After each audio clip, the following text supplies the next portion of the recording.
जय हिंद बच्चों। क्वेश्चन है which one is a true statement, यानी सही कौन है regarding DNA polymerase used in PCR. थोड़ा सा पीसीआर के बारे में समझते हैं। ये जो वर्ड पीसीआर है, पीसीआर का फुल फॉर्म होता है polymerase chain reaction. Polymerase chain reaction. इस पॉलीमरेज चेन रिएक्शन में एक्चुअल में होता क्या है, तो डीएनए के नंबर को एम्पलीफाई किया जाता है, जिस प्रोसेस को हम लोग सिंपली क्या बोलते हैं, एम्पलीफिकेशन ऑफ डीएनए। यानी एक डीएनए से हम बिलियंस ऑफ डीएनए का फॉर्मेशन करते हैं। इसमें मेनली 3 स्टेप्स इन्वॉल्व होता है। पहला स्टेप में क्या होता है, ये जो डीएनए है 5 प्राइम 3 प्राइम 3 प्राइम 5 प्राइम, इस डीएनए को हम हाई टेम्परेचर पर ले जाते हैं, मोर देन 90 डिग्री सेल्सियस, और डीएनए के दोनों स्ट्रैंड को हम क्या कर देते हैं, सेपरेट।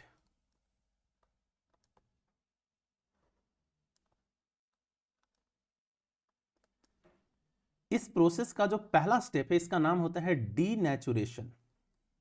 यानी डीनेचुरेशन में हमने क्या किया कि जो हाई टेम्परेचर पर ले गए इस टेम्पलेट डीएनए को, और दोनों डीएनए स्ट्रैंड को हमने क्या कर दिया, सेपरेट। अब सेपरेट करने के बाद जो सेकंड स्टेप है, इसमें हम लोग बोलते हैं एनीलिंग। एनीलिंग में हम लोग क्या करते हैं कि प्राइमर का एडिशन करते हैं। एक प्राइमर हमने यहां ऐड किया और एक प्राइमर हम यहां ऐड करते हैं, एक फॉरवर्ड प्राइमर और एक बैकवर्ड प्राइमर। यानी सेकंड स्टेज जो एनीलिंग है, एनीलिंग में हमने क्या किया, प्राइमर्स का एडिशन। जो थर्ड स्टेप है, इस थर्ड स्टेप को हम लोग बोलते हैं चेन एलोंगेशन या फिर चेन एक्सटेंशन।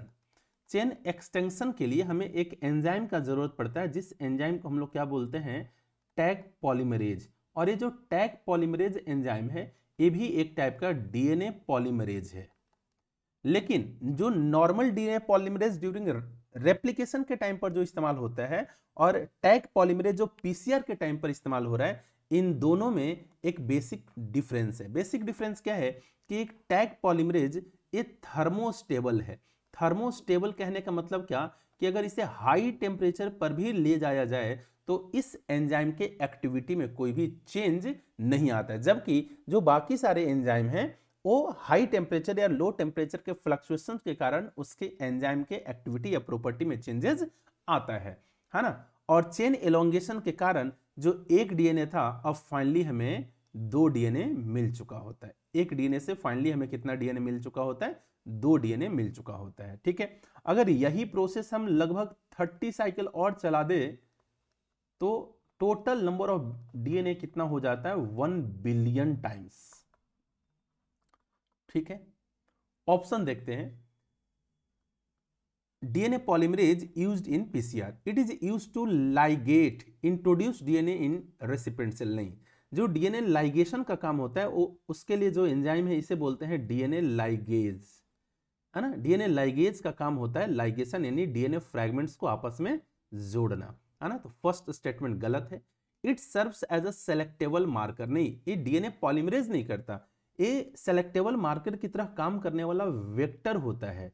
वेक्टर भी एक डीएनए मॉलिक्यूल है जो वेहिकल की तरह काम करता है, और इसके पास कुछ फीचर होता है। उनमें से एक फीचर जिसे बोलते हैं ओरिजिन ऑफ रेप्लिकेशन साइट, जिसके कारण रेप्लिकेशन हो पाता है। एक जिसे बोलते हैं selectable marker.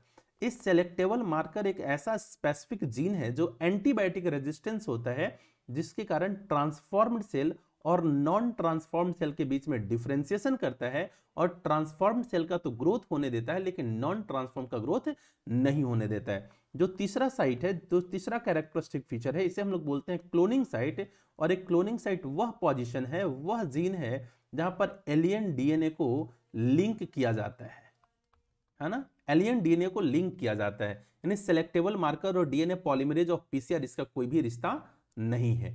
It is isolated from virus, नहीं, ये जो डीएनए पॉलीमरेज जिसका नाम अभी जस्ट मैंने बताया टैग पॉलीमरेज, जिसका नाम मैंने बताया टैग पॉलीमरेज, एक टैग पॉलीमरेज एक्चुअल में एक बैक्टीरिया से ऑब्टेन किया गया है, जिस बैक्टीरिया को हम लोग क्या बोलते हैं, एक्वेटिक बैक्टीरिया।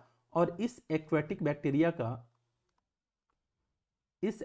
बैक्टीरिया का नाम होता है थर्मस एक्वेटिकस।